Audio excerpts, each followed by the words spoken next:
लगी है खाना दो।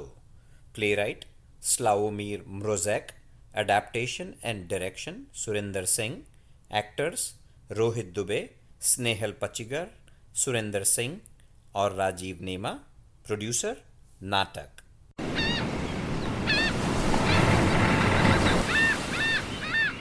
बहुत जोर से भूख लगी है। भूख के मारे जान निकली जा रही है। कुछ खाने को मिल जाए तो पेट की आग शांत हो जाए। क्या सारा राशन खत्म हो चुका है? सब कुछ खत्म हो चुका है, एक दाना तक नहीं बचा। मैं एक बार फिर से चेक करता हूँ, शायद एक डब्बा चने बचे हो। सारे डब्बे खाली हैं, कुछ भी नहीं बचा है। हे भगवान, अब ये भूख बर्दाश्त नहीं हो रही। कुछ भी मिल जाए खाने को, बस हमें भूखा नहीं मरना। कुछ भी खाने का टाइम जा चुका है, अब तो किसी को भी खाने का टाइम आ गया है।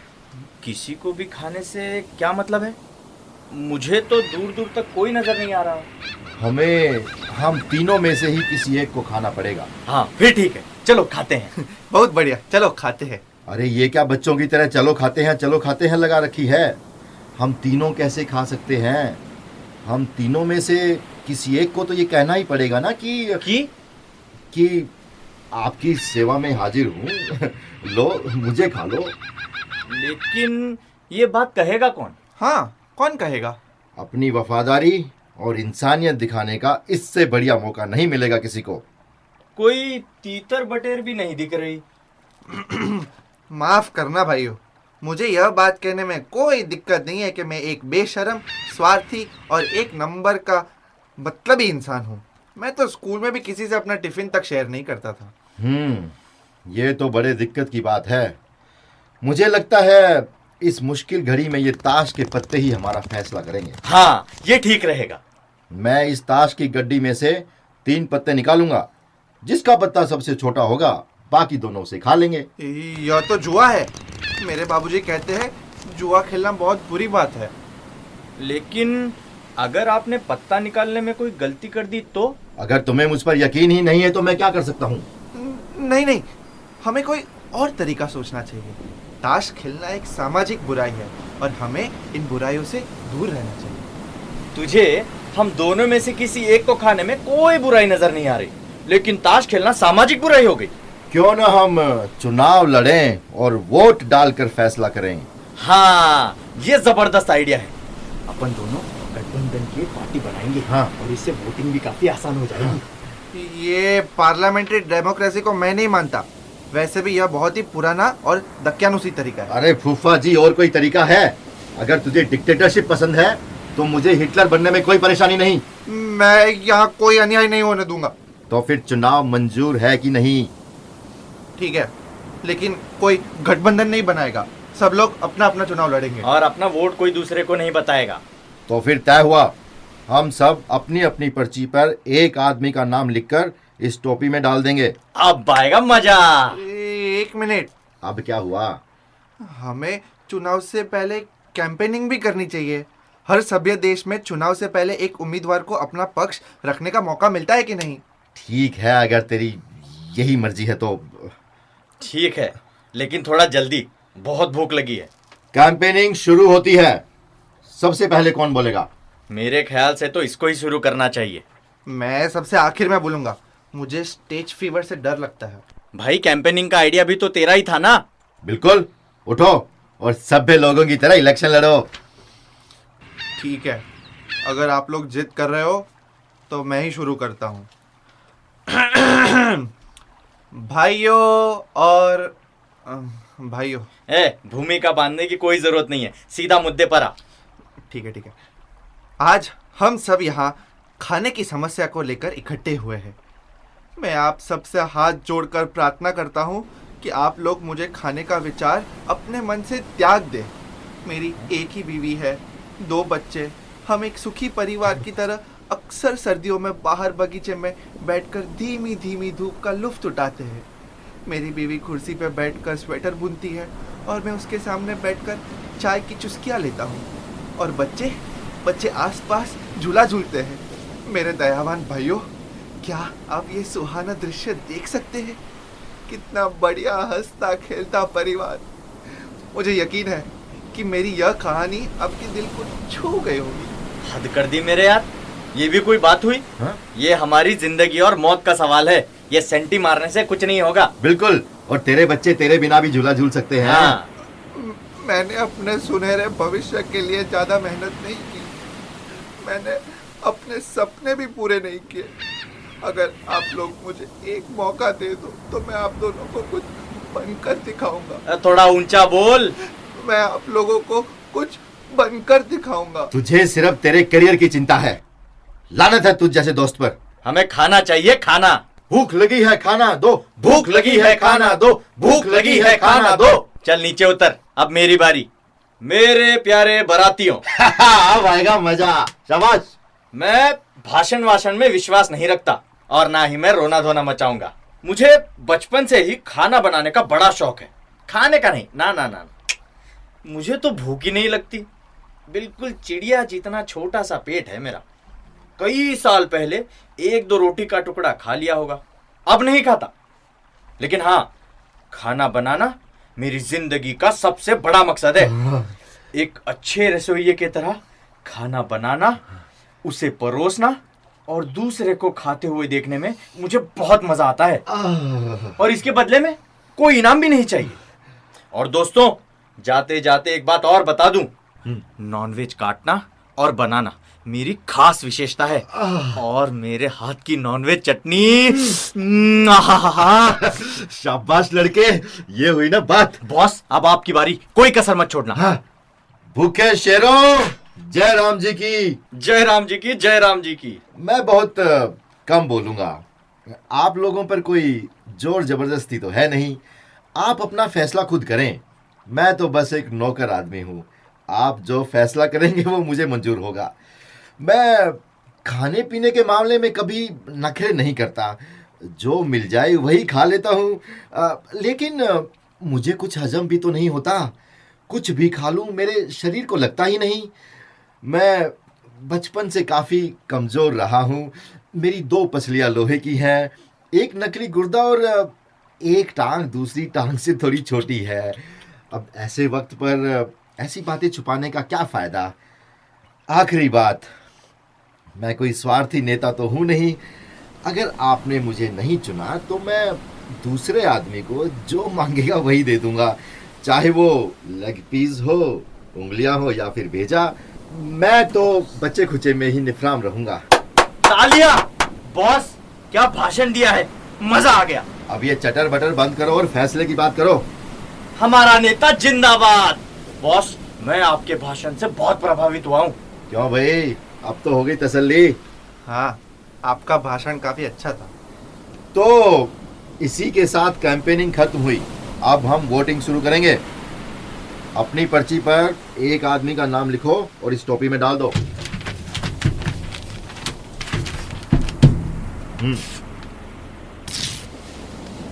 ठीक है, अब हम गिनती शुरू करेंगे।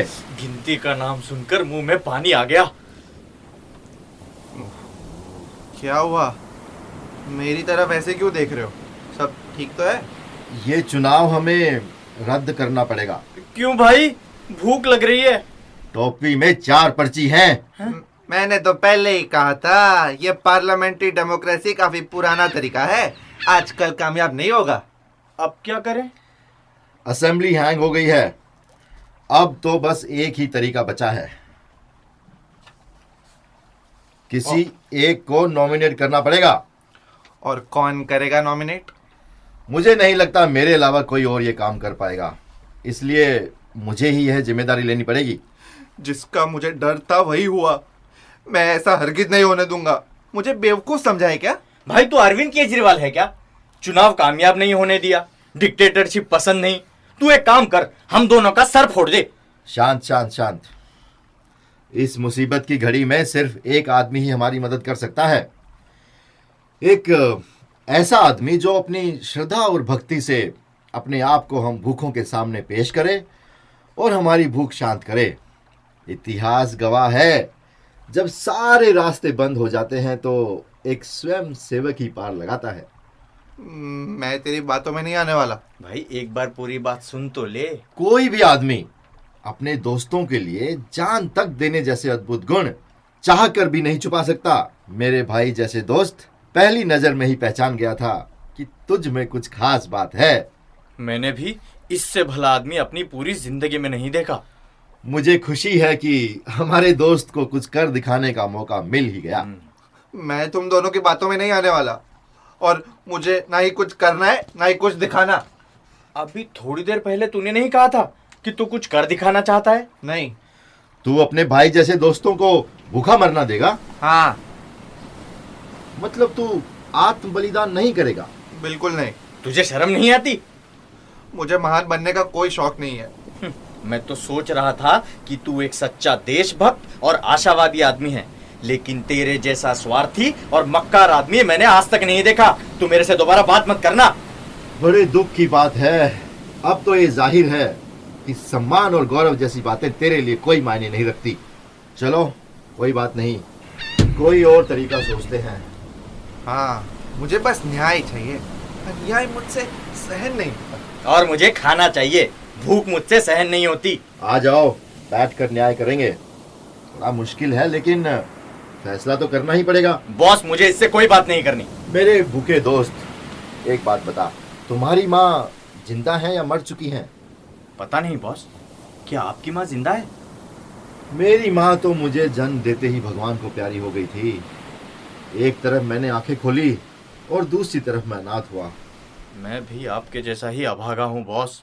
समुंदर के बीच बैठा हूँ, झूठ नहीं बोलूंगा। मैं तो आंखें खोलने से पहले ही अनाथ हो गया था। तुम्हारी माँ तो है ना? मेरी तो एक ही माँ है। अगर उसे मेरे मरने की खबर मिली तो बेचारी रो रो कर अपनी आंखें सुझा लेगी। भाई, अगर न्याय की बात करें तो जो पहले से ही अनाथ है उसे मार कर खाना तो बड़ी नाइंसाफी होगी। मेरे न्याय प्रिय दोस्त, हम दोनों तो पहले से ही अनाथ हैं और अनाथ को मार कर खाना बहुत बड़ा अन्याय होगा। लेकिन देख भाई, तेरी माँ जिंदा है और तू तो जीवन के सारे सुख भी भोग चुका है।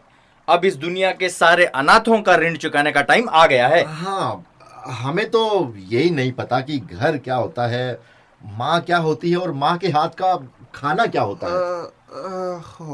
हो सकता है मेरी माँ भी मर गई हो। बेचारी बहुत बीमार रहती है। तेरा कोई धर्म और ईमान है कि नहीं?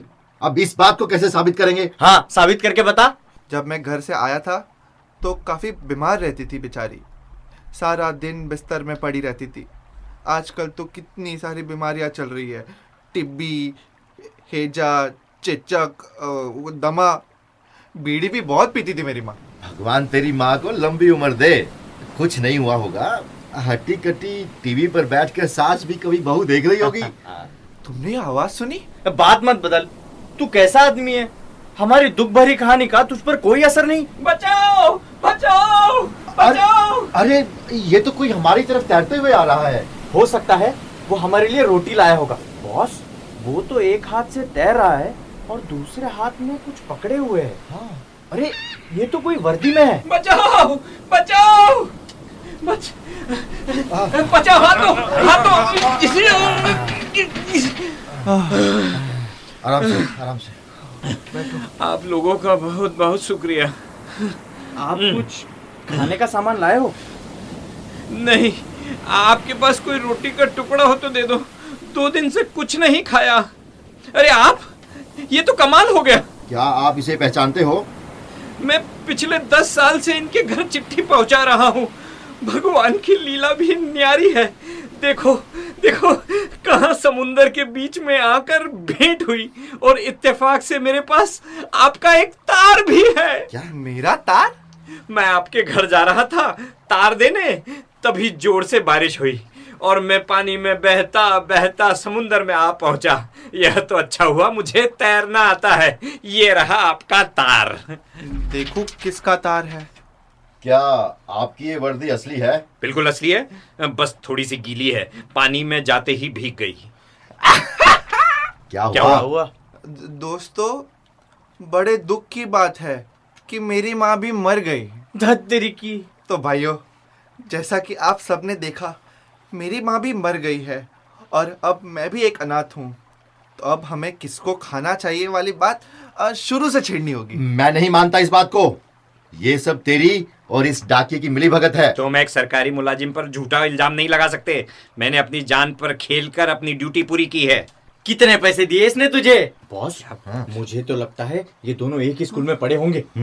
बिना सर पाव वाली बात मत कर, तू बेशक इस डाके से पूछ ले। ठीक है, पूछ लेंगे। और अगर ये बात सच हुई तो हम तुझे बिना कोई और मौका दिए खा लेंगे। और अगर झूठ हुआ तो इस लेटर बॉक्स को खा लेंगे। हाँ। मुझे खाने की क्या बात कर रहे हो? मैं तो अभी आया हूँ और गीला भी हूँ। इसीलिए तो नया और भी सही और एकदम ताजा। बॉस क्यों ना हम इन दोनों को खा ले। एक को फ्राई करके और एक को सलाद और प्याज पूछ डाल के। नहीं रुको, हो सकता है यह बेचारा डाकिया भी अनाथ हो। हमें एक बार इससे पूछ लेना चाहिए। आपको अपना तार मिल गया और मेरी ड्यूटी पूरी हुई है। अब मैं चलता हूँ। अलविदा। अरे रुको, इनको बता के तो जाओ कब मैं सच में अनाथ हूँ। बॉस, ये तो चला गया। दोस्तों, जैसा कि आपने देखा, अब हम सबकी परिस्थिति एक जैसी है। हम सब अनाथ हैं। एक काम कर, चल खाने का टेबल लगा। ठीक है बॉस। लेकिन खाना कहाँ है? न्याय करने के मुझे और भी तरीके आते हैं। मतलब? बॉस, पतीला। हाँ, ले आ। हम सब अनाथ हैं, इसका ये मतलब तो नहीं कि हम सब हैसियत में भी बराबर हैं। अब सवाल ये है कि हमारे माँ बाप कौन थे? हमारे माँ बाप तो हमारे माँ बाप थे। तेरा बाप करता क्या था? बॉस, बेलन। हाँ, ले आ। मेरा बाप एक प्राइवेट कंपनी में काम करता था। भाई साहब। बॉस, ये डाकिया वापस आ गया है। माफ करना जी, मैं अपनी रिटर्न रसीद भूल गया। यहाँ इधर ये यहाँ पे साइन कर दो। वहाँ से। ये लो। अलविदा। अजीब आदमी है। तो तेरा बाप एक प्राइवेट कंपनी में काम करता था। मुझे यही उम्मीद थी। तुझे पता है मेरा बाप क्या था? पता नहीं। एक बहुत ही सीधा और सादा आदमी था। मेरा बाप एक गरीब लकड़हारा था और इस बेचारे का तो बाप था ही नहीं। इसकी माँ तो गरीबी और चिंता की वजह से ही प्रेग्नेंट हो गई थी। जब तेरा बाप एयर कंडीशनर कमरे में बैठकर कुर्सी तोड़ा करता था, तब मेरा बाप जंगल में भटक कर लकड़ी काटने जाता था। और वही लकड़ियां जब पेपर बनने की फैक्ट्री में जाती थी, तो उसी लकड़ी से बनाया हुआ पेपर तेरे बाप के दफ्तर में जाता था, जिसे तेरा बाप साइन कर करके उसे खराब कर देता था। और उसी पेपर की रद्दी को बेचकर इसकी माँ अपना गुजारा चलाती थी। तू जैसे बेशरम को तो चुल्लू भर पानी में डूब बनना चाहिए। अरे लेकिन इन सब बातों में मेरी क्या गलती है? न्याय करते वक्त सिर्फ वर्तमान ही नहीं, अतीत को भी ध्यान में रखना पड़ता है। और अतीत का न्याय ये कहता है कि तुझे काट कर खा लेना चाहिए। बचाओ बचाओ बचाओ। ये भगवान, अब क्या हुआ? बॉस, ये तो कोई बटलर हमारी तरफ तैरता हुआ आ रहा है। क्या? ये जरूर खाने का सामान लाया होगा। हाँ, आओ।